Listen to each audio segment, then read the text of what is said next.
Buenas noches. Tengo en mis manos un libro de supuestos mensajes extraterrestres de Sixto Paz Wells. Pero sin embargo, para muchos científicos esto es imposible. De hecho, sigue siendo muy cuestionado.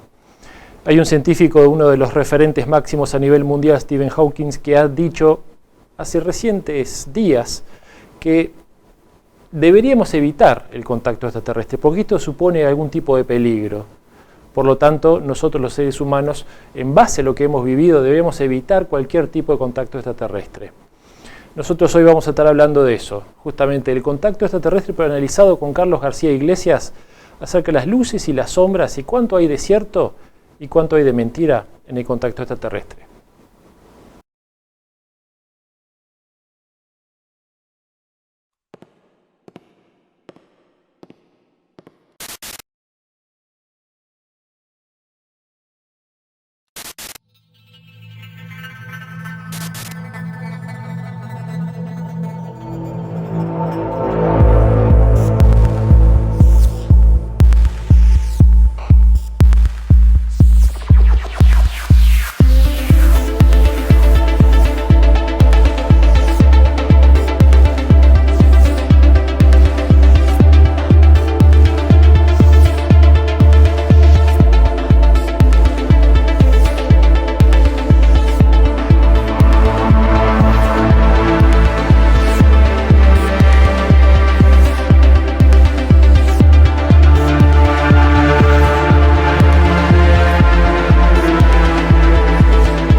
Bueno, decíamos que hoy vamos a estar hablando acerca de eso, ¿no? De justamente la investigación del contacto extraterrestre, las luces y las sombras, qué hay de cierto, qué es lo que no es tan cierto, o cómo podemos investigar realmente, o qué dice la ciencia desde la investigación acerca del contacto extraterrestre.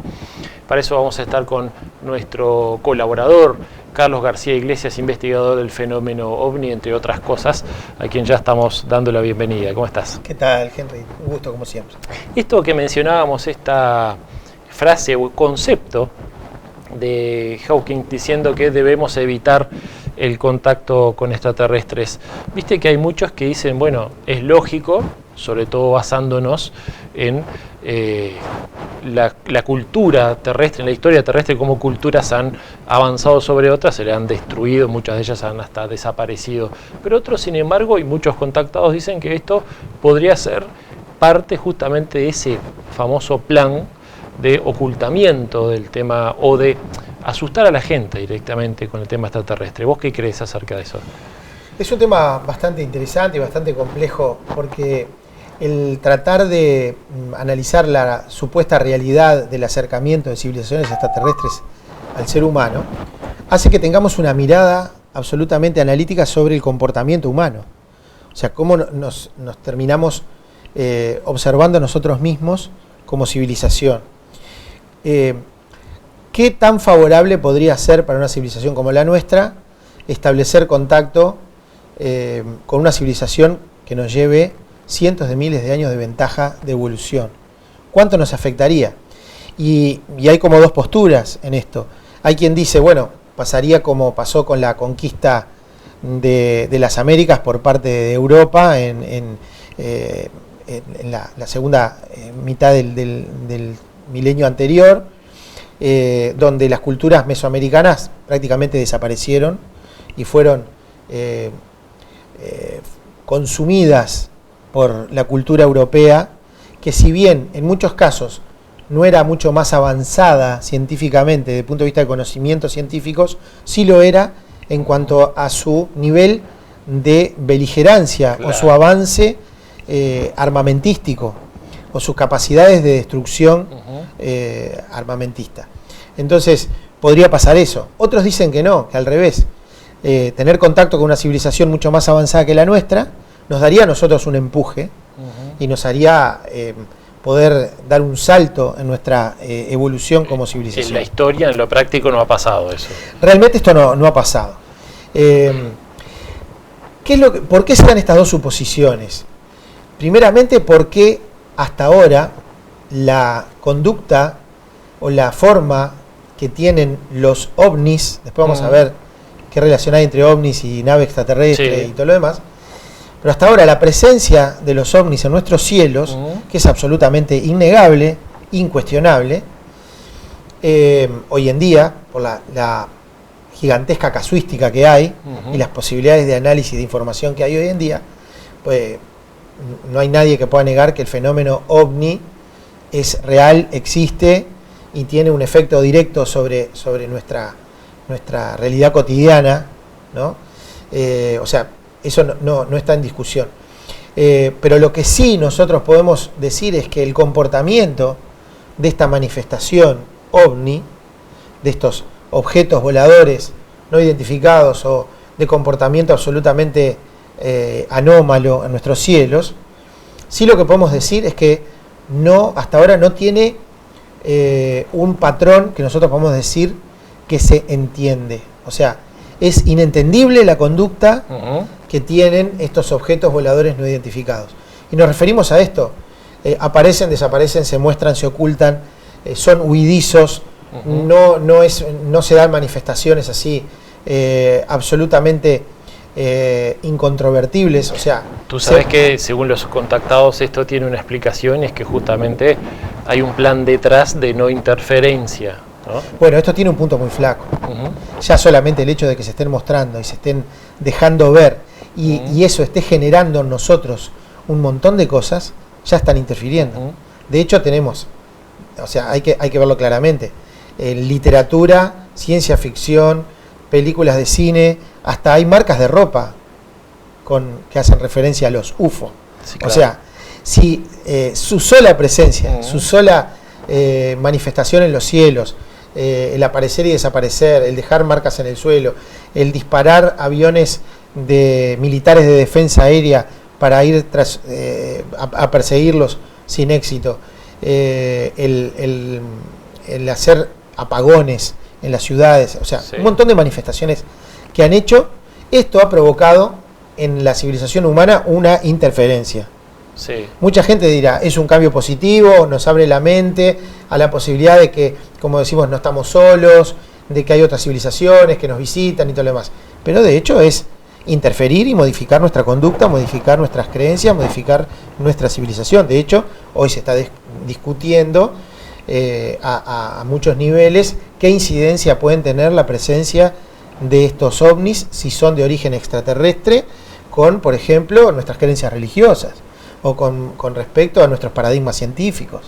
O sea, sí tendrán incidencia. O sea que si la intención de estas civilizaciones es observarnos sin interferir, no ha sido así, ¿no?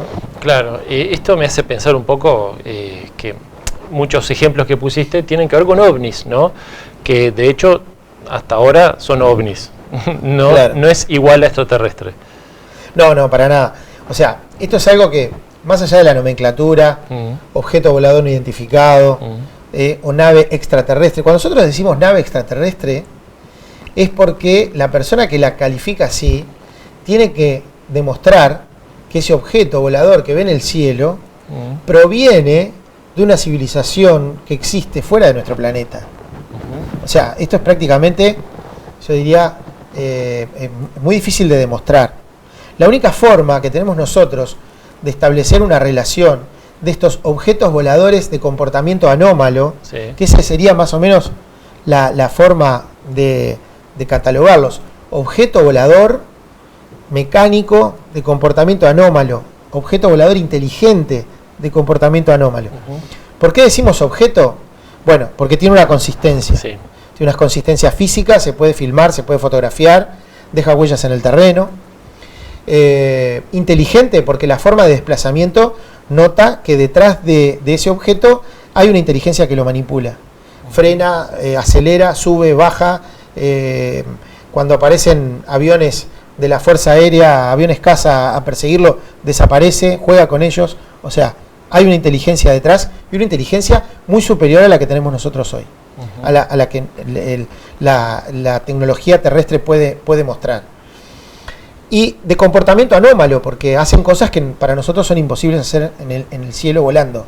O sea, frenar de golpe, hacer un movimiento de ángulo recto para subir y alejarse hacia el cielo, acelerar de estar quieto en el aire con total silencio, acelerar a unas velocidades que nosotros es imposible que desarrollemos y a su vez detenerse absolutamente de golpe. Nosotros por las leyes de la gravedad en la Tierra y la inercia no lo podemos hacer, ni siquiera con los vuelos, con los aviones más avanzados que tienen nuestra Fuerza Aérea. Pero viste que eso entonces ya genera una especie de confusión entre el tema ovni y extraterrestre, porque de hecho en el padre de la ufología, uno de los padres de la ufología, Joseph Allen Hynek, tiene un sistema o diseñó un sistema de clasificación de tipos de contacto, ¿no? Exactamente. El primero es simplemente un avistamiento casual, ¿no? Pero sin embargo después termina en otros tipos que son de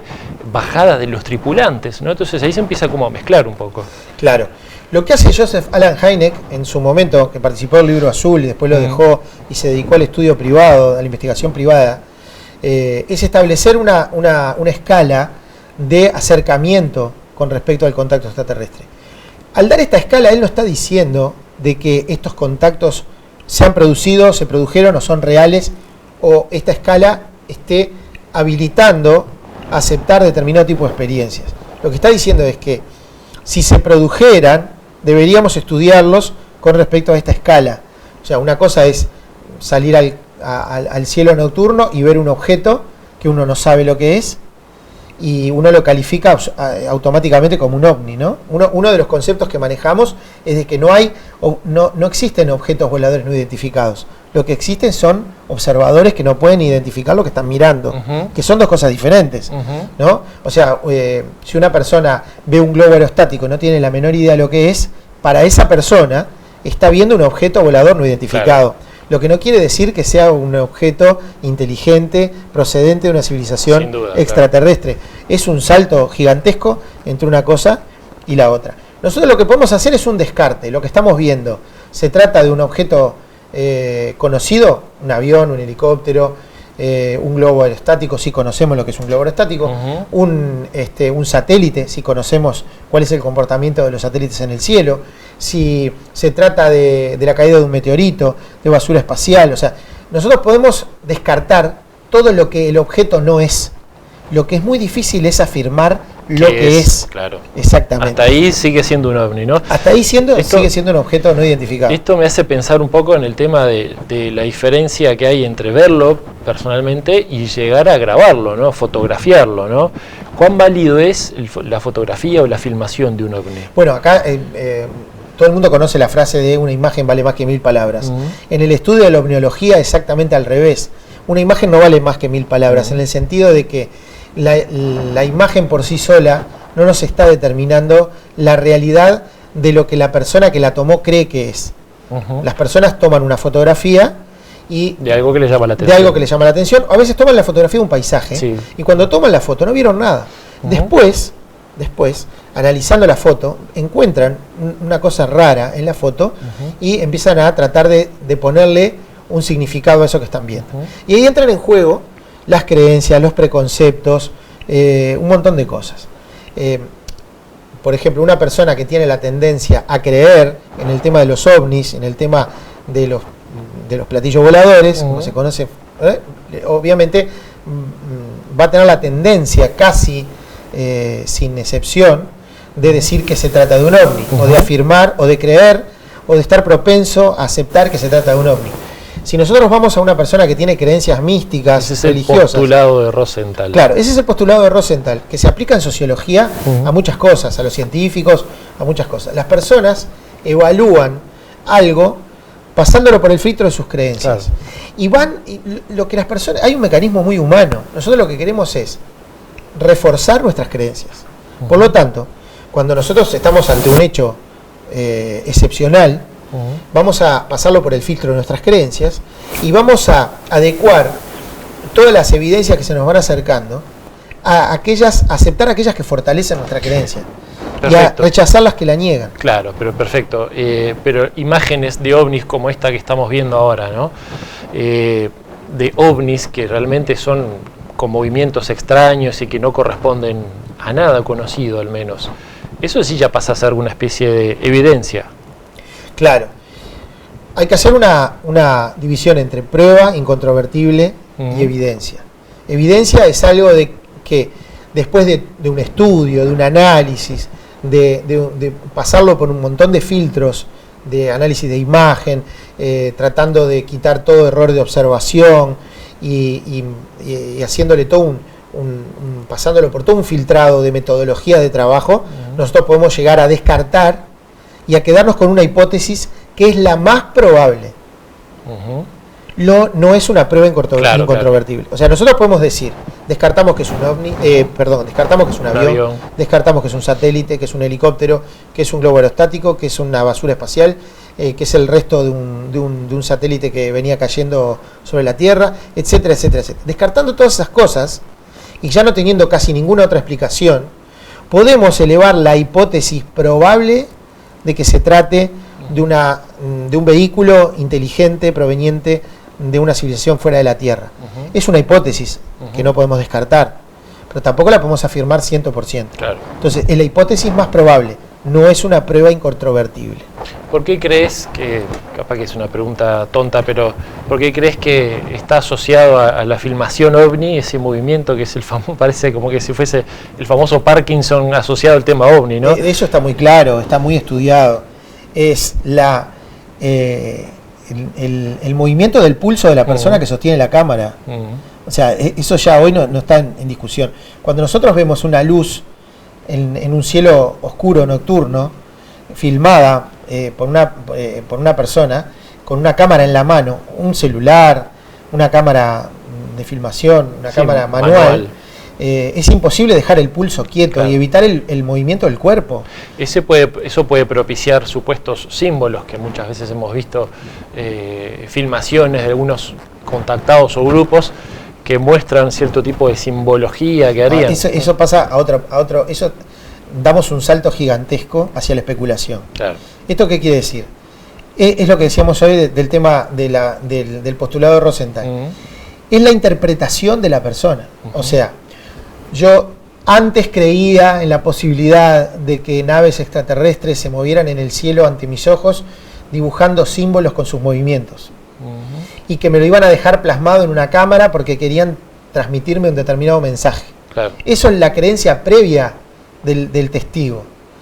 Después, cuando ve la filmación, lo que está viendo es una luz generalmente fija en el cielo, que hasta puede ser una estrella. De hecho, la mayor parte de las veces lo hemos comprobado y así era. A veces una estrella de muy fuerte magnitud esa noche, o incluso un lucero, Venus, Marte, o una luz en el cielo muy potente que para ese día parecía demasiado fuera de lo normal. Entonces, la persona que la filma le tiembla el pulso y esa luz empieza a hacer un montón de movimientos, claro, en la pantalla de la cámara, no ante los ojos de las personas. Nosotros le preguntamos a los testigos, ¿ustedes vieron con sus propios ojos moverse la luz en el cielo? No, la luz siempre permaneció quieta. ¿Y por qué ante la cámara se movía? Porque nos dibujaron símbolos. Claro. En realidad, esa es la creencia previa del contactado que le da esa explicación. Pero en realidad, en los hechos, no hay ningún elemento externo, objetivo, que pueda confirmar que esto sea cierto, más que la propia interpretación que se le da. Sí, creo que lo personal, vos hiciste alguna prueba al respecto, poniendo las mismas condiciones en la cámara y filmando una estrella que sabías que era una estrella y se terminaba. Sí, utilizamos a la misma cámara con la que se había filmado, la misma persona que había filmado, y con alrededor de 20 testigos alrededor. Salimos al campo, identificamos una estrella, que todo el mundo vio que era una estrella, y se filmó. Y hacía exactamente los mismos movimientos en la cámara, entre comillas, claro, que la supuesta nave que habían filmado en otro lugar donde supuestamente había abundancia de avistamientos ovni. Claro. Después se filmó la luna, y la luna hacía exactamente el mismo movimiento. O sea, lo que se movía era la cámara, lo que se movía era el pulso de la persona, claro, y lo hicimos además siguiendo determinada metodología, que era usar la misma cámara, el mismo enfoque y la misma persona en la misma situación en la que se había filmado. Esto tiene que ver con los contactados, cosa que vamos a estar tocando en el próximo bloque. acerca de cuánto hay de incidencia justamente personal en los contactos o supuestos contactos de tantos contactados a nivel mundial. Esto después de la pausa, ya venimos.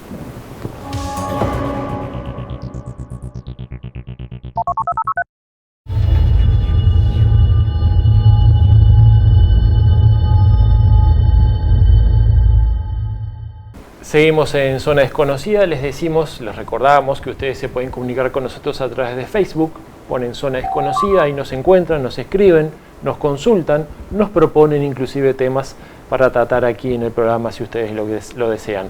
También pueden encontrar todos nuestros capítulos en YouTube, en el canal Zona Desconocida. Estamos hablando con Carlos García Iglesias acerca de la investigación del fenómeno OVNI, las luces y las sombras, decíamos, ¿no? Y pasando al tema de los contactados, ¿cómo hacemos para entender el fenómeno del contactismo, ¿no? Porque me imagino que un investigador justamente tiene un proceso de investigación para cualquier fenómeno o situación que se dé. Pero ¿cómo se investiga un contactado? Bueno, es muy interesante el investigar a los contactados porque tiene que ver con adentrarse en el mundo de la psicología humana también, cómo las personas armamos historias psicológicamente hablando. Y nosotros hemos tenido la posibilidad, la rara posibilidad, porque no es algo común, de investigar este tema por más de 20 años, habiendo participado dentro de lo que es el movimiento del contactismo, claro, activamente. Adentro, claro. Estando, claro. Y habiendo podido analizar incluso nuestras propias experiencias con respecto al tema contacto extraterrestre y haberlo vivido desde adentro y haber podido tener la posibilidad de analizarlo con una metodología científica con el correr de los años. Y hay como una especie hay una clara diferencia entre contactado e investigador.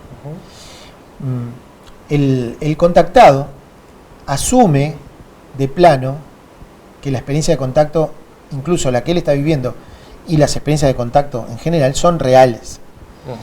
Y no las investiga. Sin embargo, los investigadores hacen exactamente lo contrario. Los investigadores lo que hacen es mantener lo que llamamos nosotros la duda razonable, que no es escepticismo ni es negación. Nosotros no decimos investigamos a los contactados porque rechazamos la posibilidad de que el contacto sea real. No, para nada, al contrario. Estamos dispuestos a verificar que alguna experiencia de contacto que se haya dado sea real y consistente e incontrovertible. Esa es la máxima aspiración de un investigador con respecto al tema del contacto.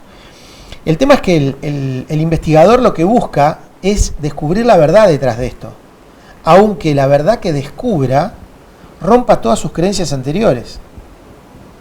Así sea el sacrificio de nuestras creencias anteriores con respecto al tema. Bueno, eso te quería preguntar, ¿cuánto hay del investigador en ese postulado de Rosenthal en el momento de justamente investigar un contactado? Claro, exactamente. Si nosotros investigamos un contacto, vamos a tratar de buscar todos los elementos posibles o probables que nos ayuden a desentrañar si la historia que el contactado cuenta tiene sustento o no la tiene. Para eso hay una escala muy interesante que se llama el índice de extrañeza. El índice de extrañeza es una categoría que se estudia, lo utilizan los investigadores desde hace muchos años, desde hace alrededor de 30 años, más de 30 años. El tema es ver la situación en la cual el contacto se produce. Hay situaciones que hacen de que el tema sea muy extraño, o sea que sea los elementos que hay alrededor sean tan contundentes que sea casi imposible rechazar la experiencia de contacto. Hay otros elementos que se dan casi comúnmente que hacen que el índice de extrañeza baje hasta casi a ser inviable la posibilidad de que el contacto sea real. Vamos a decir esto. El contacto pudo haber sido real. El tema es que el contactado no lo puede probar y el investigador no puede obtener ninguna prueba con respecto a la realidad de ese contacto. Entiendo. Y ahí no queda algo irrelevante en el sentido de que, bueno, que el investigador no esté convencido no significa que sea irrelevante para lo que es el contacto en sí. El problema es que la mayor parte de los contactados afirman de que las experiencias de contacto no hay que creerlas, no es un tema de fe y que es algo que se puede comprobar y confirmar. Ahora, cuando uno va a comprobarlo y confirmarlo, en la mayor parte de los casos, esa comprobación y esa corroboración es prácticamente imposible de realizar. Cuesta. Es prácticamente imposible. ¿Y dónde quedan entonces los avistamientos programados? Pongo un ejemplo, contactados como, no sé, Sixto Paz, en los cuales, que genera eventos en los cuales hay una recepción de mensaje previa o durante el evento, en el que dice tal día, a tal hora, vamos a aparecer los supuestos extraterrestres, y ocurre a ese tal día, a esa hora, ese avistamiento, inclusive muchas veces con prensa. ¿Dónde queda eso? Bueno, primero no hay que confundir avistamiento con contacto extraterrestre. Cuando nosotros hablamos de contacto y de contactado, estamos hablando de personas que afirman tener contacto telepático con seres provenientes de otras civilizaciones. ¿No es una demostración eso de contacto telepático? Te digo los distintos tipos. Personas que afirman haber visto a los tripulantes de las naves, personas que afirman que esos objetos extraterrestres, esas naves extraterrestres, bajaron, aterrizaron, salieron los tripulantes, interactuaron con ellos físicamente, los vieron, incluso subieron arriba de estas naves extraterrestres, incluso afirman haber viajado a otros planetas. Sí. Esta historia no tiene nada que ver con tener un avistamiento. Sí. Hay zonas en el planeta Tierra que son lo que se conocen como zonas calientes para el avistamiento ovni. Quiere decir que hay lugares donde es muy frecuente ver objetos voladores no identificados, podrán ser naves extraterrestres o no, eso es otro tema. Entonces el avistamiento que correspondería a ese mensaje previo podría ser una coincidencia. Podría ser una coincidencia, no se puede descartar, no lo estamos negando, estamos diciendo, no es una prueba incontrovertible. ¿Y por qué? Además, si nosotros podemos analizar todas y cada vez que se ha dado un aparente avistamiento programado con anticipación, el avistamiento que se da, si es que lo podemos llamar así, porque hay muchos que han estado en duda, nunca llega a cubrir las expectativas del anuncio previo. Por ejemplo, muchas veces se ha anunciado que de parte de los extraterrestres se decía que iban a aparecer 3-4 veces en la noche, en una salida al campo, con horas y marcando los horarios, y esto no fue así. O no se dio, no aparecieron, aparentemente hubo un avistamiento de 4 anunciados, no a la hora exacta donde se anunció, y el avistamiento no fue lo suficientemente claro como para poder como para poder afirmarlo sin ninguna duda. O sea, hasta ahora no ha habido una sola vez que se haya dado algo que haya sido incontrovertible. Tenemos que ser honestos en esto, muy que nos pese, porque nosotros hemos participado, hemos estado en estas convocatorias personalmente y hemos podido constatar que incluso se da lo de lo que decíamos hoy del postulado de Rosenthal. De repente eran 500 personas reunidas durante varios días esperando tener experiencias de avistamiento. Claro. Pasaban los 4 o 5 días, objetivamente no había pasado absolutamente nada, y muchas personas afirmaban sí haber visto. O sea, es un hecho que no pasa de ser anecdótico, porque si de 500 personas solamente 3 o 4 personas afirmaron haber visto algo y los demás no lo vieron. O sea, después hay otro tema que sucede con el tema del contactismo, que se mezcla esto con el sistema de creencias de las personas, los sistemas de creencias. El creer en el contactismo también se transforma en un sistema de creencias, es un sistema de creencias. Entonces la persona es muy difícil que pueda darse cuenta cuándo es algo que cree y cuándo es algo que sabe, algo que ha podido comprobar o que ha podido confirmar.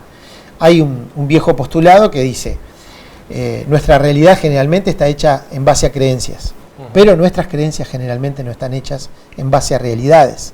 Esto quiere decir que nosotros podemos creer muchas cosas, ahora que las podamos corroborar es otra cosa. Entonces, las personas que están convencidas de que algo es cierto, terminan sumando un montón de aparentes manifestaciones, dándoles una determinada interpretación que después no se puede corroborar en los hechos. Para redondear el tema de los contactados, después vamos a hablar acerca de investigadores, entre ellos Juan José Benítez, con que vamos a tener unas declaraciones muy importantes. ¿No será, o no cabe la posibilidad dentro de lo que estamos hablando, que esto que hablamos acerca de la necesidad justamente de comprobarlo con una metodología científica también sea parte de esa trampa que inclusive muchos contactados mencionan, ¿no? De un sistema que es de cierta manera tramposo, volcándonos a la demasiada racionalidad? No lo descarto. También muchos investigadores opinan que esto es una muy buena excusa para no dar pruebas sobre lo que se está afirmando. Estamos hablando, y esto para que nos quede claro, estamos hablando de personas que afirman tener contacto con un ser venido de otro planeta. O sea, no es algo menor, claro. menor. Entonces, si una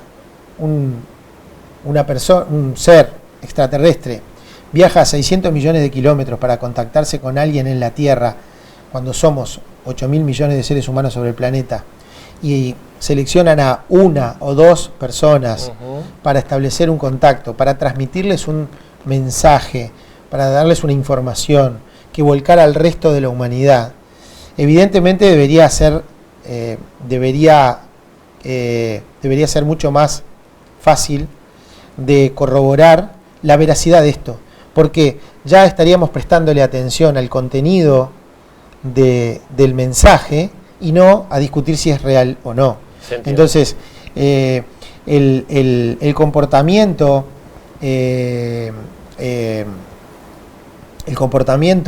extraño de este tipo de contacto no hace más que sembrar especulación y sospechas. Lo hemos hablado cantidad de veces. Es un patrón que se da prácticamente en el 99,99% de las experiencias de contacto directo. Cada contactado que afirma haber visto un extraterrestre, haber estado en contacto con ese extraterrestre y haber hablado con él, estaba solo. Nunca tenía testigos. Nunca hubo personas a su alrededor que a 10 metros, 15 metros, 20 metros estuvieran observando cómo el extraterrestre descendía su nave, bajaba de su nave, se acercaba al contactado y hablaba con el contactado. Ni siquiera de cerca, o sea, ni siquiera de lejos. O sea, siempre, casi siempre, porque hay algunos casos que merecen un estudio muy profundo, no estamos descartando la posibilidad, ni estamos negando la posibilidad, estamos diciendo que el 99,99% de los casos, y es algo que hace descender muchísimo el índice de extrañeza. Esto me hace acordar, mencionaste eso, ¿no?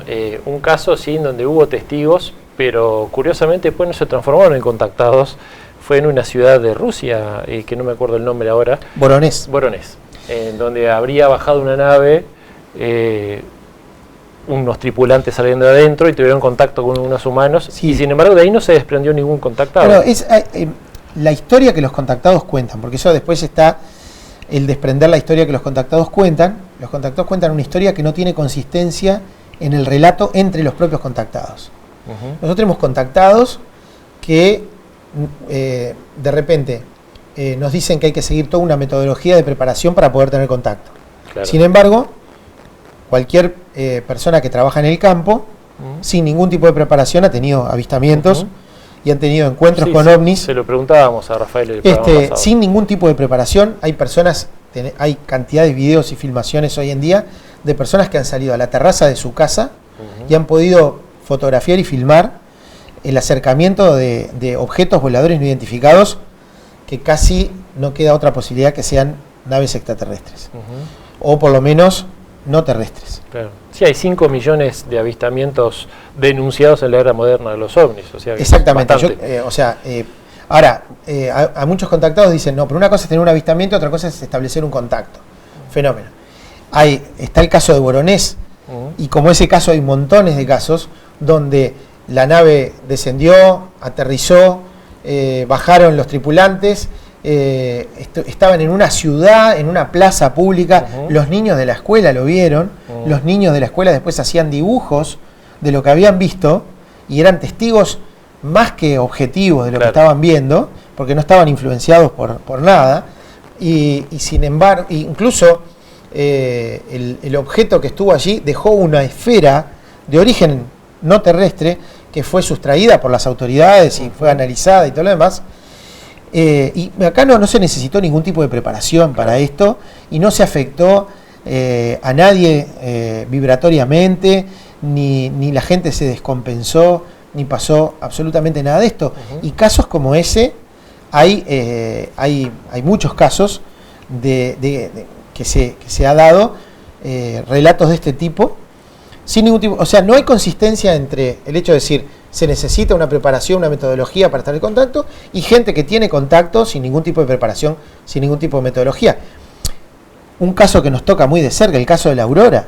En la estancia de la Aurora, el señor Tona, que era el dueño de la Aurora, en la estancia de la Aurora, en 1978, descendió un objeto inteligente de tecnología, obviamente no terrestre, descendió, se posó, provocó el apagón de toda la ciudad de Salto, saltaron todos los relays de la represa de Salto Grande, dejó la tierra calcinada, en el 78. Dejó la tierra calcinada, incluso hubo algunos animales del campo del señor Tona que murieron a causa de esto, y el señor Tona tuvo el encuentro absolutamente directo con este objeto, y mucho del personal que trabajaba en el campo también, y no tenía ninguna preparación, o sea, y no les afectó negativamente. Se entiende. Vamos a ir a una pausa, Carlos, y después vamos a hablar acerca de algunos investigadores. Mencionábamos a Juan José Benítez, y qué cosas realmente se han investigado, cuánto se ha avanzado en el tema extraterrestre ovni hasta ahora. Después de la pausa, ya venimos.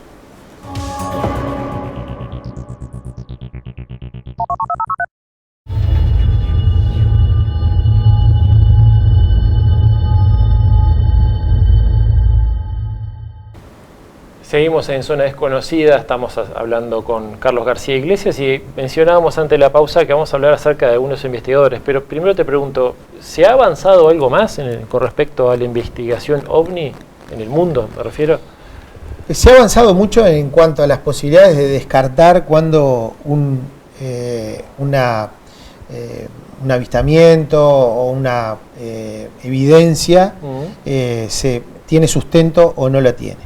Y cuando un relato de experiencia de contacto, de avistamiento, tiene sustento o no lo tiene. En eso se ha avanzado muchísimo, hay mucha tecnología hoy, incluso informática. Mucha gente dice, la gente escéptica, por ejemplo, cuando uno le muestra avistamientos, fotografías y filmaciones, tiene la tendencia, cuando las personas son negadoras o detractoras, dicen, esto es fácilmente trucable, esto puede ser falso. Es cierto, hoy tenemos la tecnología a través de la informática para trucar o falsificar filmaciones y fotografías. Pero esa misma tecnología también se utiliza para poder analizar las imágenes y saber cuándo son falsas y cuáles no. Claro, hay muchos especialistas en muchos especialistas en análisis de imagen. Cada vez más. Cada vez es más arduo el trabajo de los investigadores, porque cada vez... antes era muy difícil trucar una imagen. Entonces... ya bastaba con que la persona que sacaba la foto, que filmaba, no tuviera el más mínimo conocimiento sobre el tema de la técnica de filmación o de fotografía como para poder descartar que la hubiera trucado. Claro. En cambio hoy, cualquier estudiante de temas informáticos fácilmente, con cualquier software que anda por allí, puede trucar una imagen, pero también se puede averiguar si es trucada o no. Lo que pasa es que hay que tomarse el trabajo de analizar cada una de las imágenes que aparecen. Sí podemos decir que hay toda una estadística que indica que esto es algo que está absolutamente probado. El 95% de las imágenes, fotografías y filmaciones que aparecen, sobre todo en Internet, son falsas. O sea, esto es claro.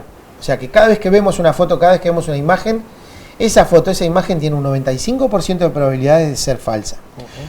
O porque esté trucada, o porque lo que se filmó o lo que se grabó no es un ovni. Es algo explicable. Es algo explicable o algo que la persona que lo filmó no lo puede explicar, pero sin embargo hay una especie de fascinación con el tema, por eso proliferan tanto y se hacen tan virales tantos videos, ¿no? Hay una fascinación. Yo a veces me extraña muchísimo cuando las personas sacan una fotografía que cuando la sacaron no vieron absolutamente nada, y después parece que van con una lupa mirando cada rinconcito de la foto hasta que buscan un puntito oscuro por allí que en el tamaño natural de la foto prácticamente no dice nada, y lo empiezan a aumentar y aumentar y se descompone en la imagen hasta que empieza a ser como una mancha oscura. Y obviamente no faltan la infinidad de entusiastas que lo califican como un ovni, cuando en realidad es una pequeña mancha oscura en una foto que pueden ser cualquier cosa.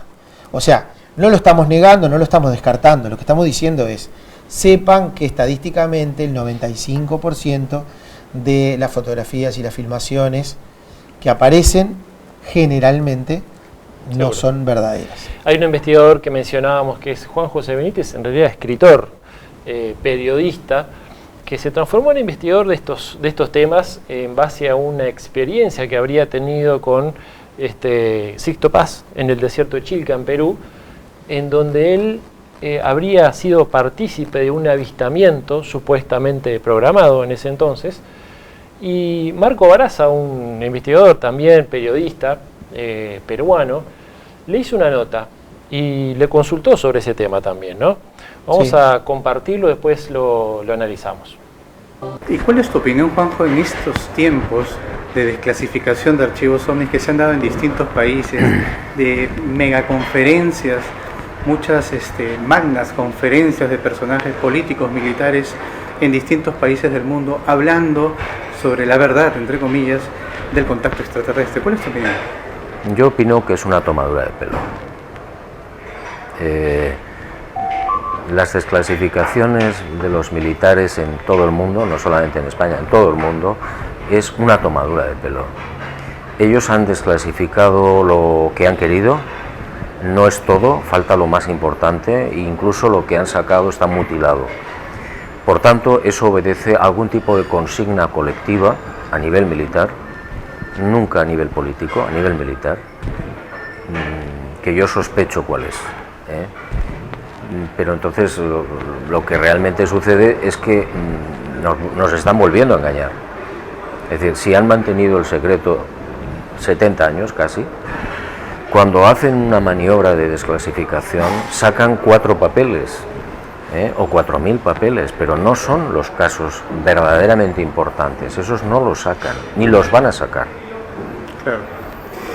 Y estas conferencias que se dan en Washington, cerca de la Casa Blanca, con militares retirados. Teatro, puro teatro. Lo que verdaderamente guardan los militares, y estoy pensando ahora mismo en los Estados Unidos, eso no va a salir, de momento, porque no les interesa por razones obvias casi. Es decir, si yo saco y muestro a la gente los restos de una nave estrellada en Roswell, y los restos de las criaturas que iban dentro, esa sí sería una prueba importante. Claro. ¿Por qué no lo hacen? Claro. Porque no les interesa.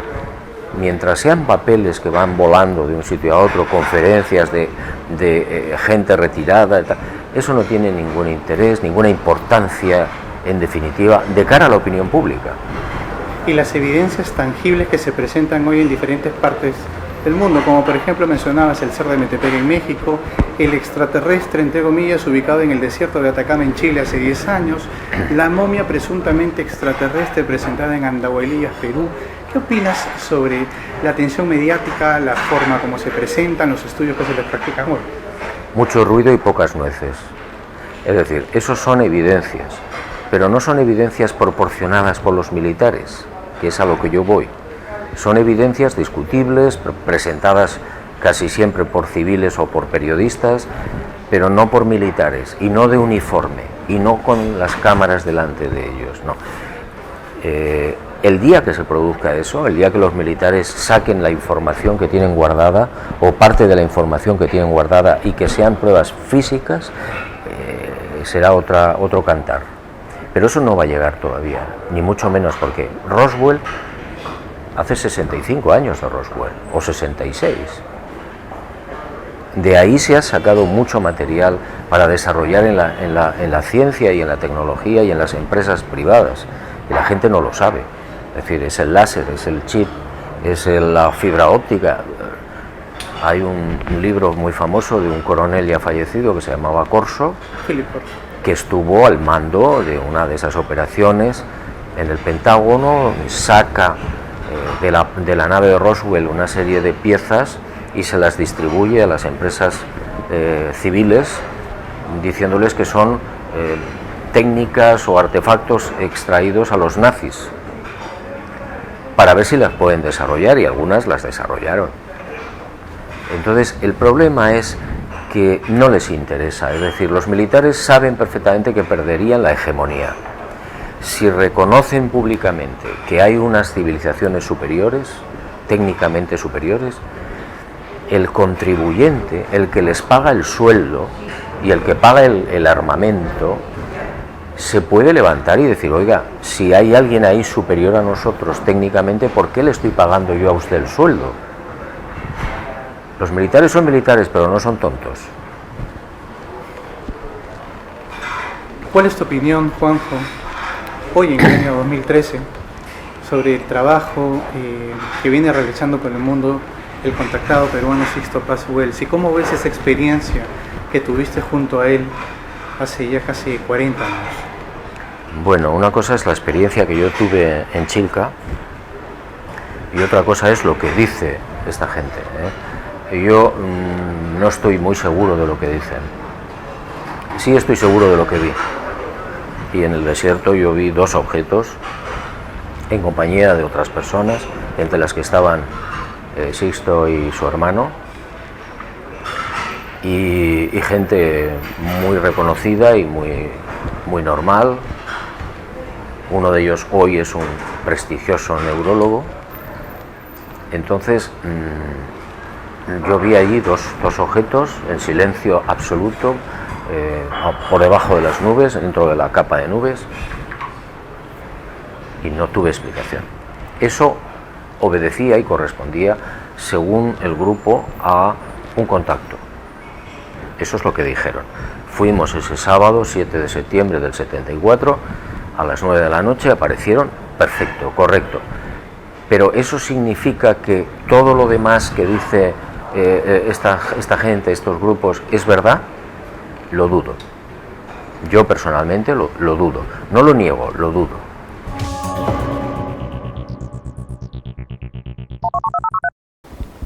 Bueno, Juan José Benítez está diciendo que, bueno, que él considera que era una experiencia interesante lo que vivió, pero sin embargo después como que se desvirtuó un poco la información. Vale decir que la experiencia que tuvo Benítez hace ya 40 años en el desierto, en Perú, no era su primer acercamiento al tema ovni. Él ya había estado en Perú anteriormente investigando el tema de los ovnis y había escrito un libro anteriormente con respecto a las figuras en las piedras de Ica, relacionadas al tema contacto extraterrestre. O sea, no era un tema nuevo para él, claro. Él ya venía investigando este tema y no inició su investigación ufológica a partir de la experiencia esta de contacto y el libro que escribe después, que fue famoso, bestseller en su época, OVNIs, SOS a la humanidad, contando esta experiencia que le había pasado. O sea que él ya venía investigando estos temas, Sí. él ya estaba en conocimiento de este tema. Lo que sí fue nuevo para él fue haber visto dos objetos que para él no tenían explicación. Eso lo comenta él claramente. Lo que él, con el correr de los años, después de 40 años de ser uno de los investigadores del tema OVNI más importantes de habla hispana y más respetados, y uno de los escritores más prolíficos del tema, él lo dice claramente, él cree en lo que vio. Lo que duda es de el contenido de las afirmaciones de los contactados en general. Y eso parte un poco, hay un consenso entre los investigadores con respecto a este tema en todo el mundo. ¿Por qué? Porque no hay consistencia entre los relatos. Los contactados afirman... Pero sí hay puntos en común. Hay puntos en común, algunos sí y otros no tanto. Por ejemplo, hay contactados que hablan de experiencias a través de puertas interdimensionales y hay cientos de contactados a nivel mundial que no hablan absolutamente ni una palabra sobre puertas interdimensionales o experiencias a través de puertas interdimensionales. Hay contactados que hablan de esferas luminosas como cámaras de tipo remotas, cámaras sonda de los extraterrestres, y hay cientos de contactados en el mundo que no hablan de este tema. Después hay contactados que hablan de que los extraterrestres están organizados en confederaciones galácticas y que provienen de determinados lugares del universo. Pero acá hay algo raro. Los mismos extraterrestres, parecen provenir del mismo planeta, se contactan con distintos contactados, pero no se conocen entre sí los extraterrestres. O sea, unos extraterrestres no mencionan a los otros, a pesar de provenir supuestamente del mismo lugar del universo o participar de la misma confederación de planetas organizados en torno al seguimiento de la humanidad. Sin embargo, tienen relatos diferentes, son extraterrestres distintos, no se conocen entre sí, no se organizan entre sí, no tienen un correlato que uno pueda... es más, hay un gran problema entre los contactados porque unos dicen una cosa, otros dicen otra, ni siquiera se pueden... la mayor parte de los contactados no podrían dar una conferencia juntos, porque sus relatos tienen no solamente contradicciones, tienen puntos contrapuestos. Juan José Benítez en esta tape también menciona el tema de la desclasificación. Sí. Hay como una especie, le recordamos a la gente, del televidente, que desclasificación es dar a luz una información que hasta hacía poco era prohibida a la opinión pública, ¿no? De repente los gobiernos, organizaciones, desclasifican información y parece ser como un poco más libre, ¿no? ¿Qué opinión te merece a vos este sistema de desclasificación que aparece? Bueno, yo me afilio a lo que dice Benítez en este sentido. Se le da una gran importancia en los ambientes del estudio ufológico cada vez que aparece una desclasificación de documentos, ¿no? Y parece como que eso va a derrumbar todas las barreras del ocultamiento de información que hasta ahora han hecho los gobiernos con respecto a los casos OVNI. Y realmente esto no ha sucedido, hasta ahora no se ha dado ninguna información por parte de ningún gobierno que realmente revierta la situación que hay o que permita un avance con respecto a la investigación del tema de los ovnis. O sea, hasta ahora lo único que queda claro es que episodios ovni han ocurrido por cientos, por miles, y que cada aparato de seguridad de cada país, de las Fuerzas Armadas, Fuerza Aérea, etcétera, etcétera, los han investigado. Ahora, que las conclusiones que se han obtenido de eso es que efectivamente se trataba de objetos voladores provenientes de otro planeta, esta conclusión hasta ahora no se ha podido llegar, y la desclasificación que se ha dado no ha permitido esto, y un poco como dice Benítez, o sea, es como, parece como hasta una especie como de burla o de tomadura de pelo a los investigadores el pretender desclasificar algo y no terminar desclasificando nada. Claro. Bueno, vamos a ir a una pausa, después seguimos con la parte final acerca de este análisis que estamos haciendo con Carlos García Iglesias. Ya venimos.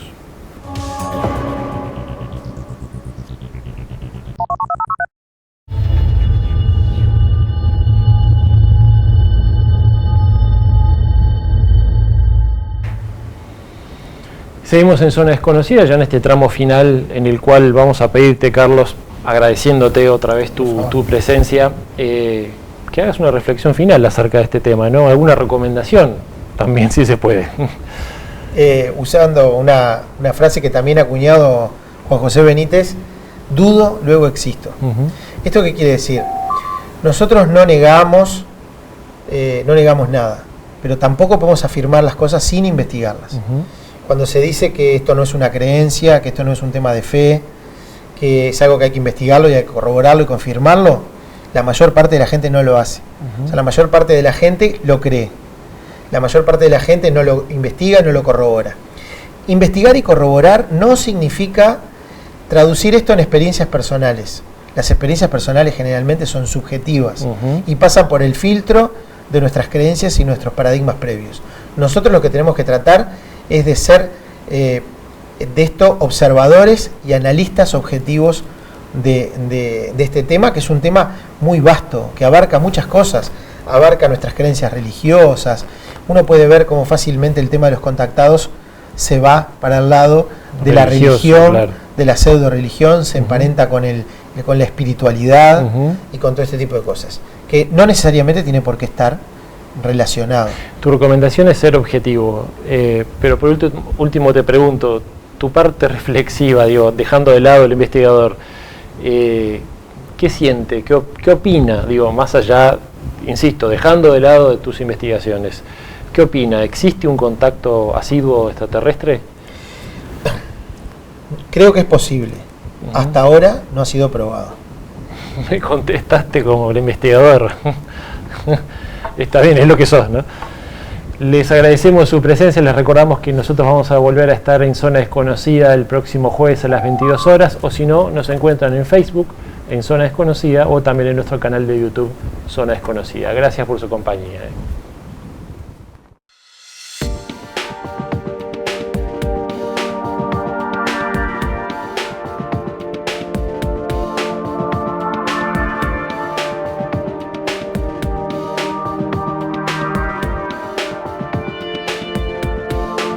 Miles de